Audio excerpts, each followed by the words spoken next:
সরকারি দপ্তরের 17 মহাপরিদর্শককে বরখাস্ত করলেন ট্রাম্প।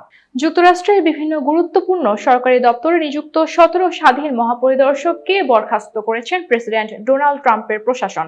শুক্রবার তাদের বরখাস্ত করা হয় বলে মার্কিন সংবাদ মাধ্যম ওয়াশিংটন পোস্টের এক খবরের বরাতে রয়টার্স জানিয়েছেন। সংশ্লিষ্ট অনামা সূত্রের বরাতে এই খবরে বলা হয়, প্রতিরক্ষা, পররাষ্ট্র, পরিবহন, ভেটেরানস অ্যাফেয়ার্স, গৃহায়ন ও নগর উন্নয়ন, স্বরাষ্ট্র এবং জ্বালানি বিভাগ সহ আরো কয়েকটি দপ্তরের মহাপরিদর্শকদের বরখাস্ত করা হয়েছে।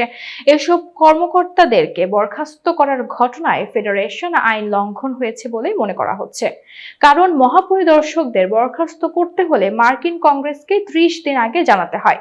ওয়াশিংটন পোস্টের এই প্রতিবেদনের বিষয়ে হোয়াইট হাউসের প্রতিক্রিয়া জানতে চাওয়া হয়েছিল, তবে তাৎক্ষণিকভাবে সাড়া পাওয়া যায়নি।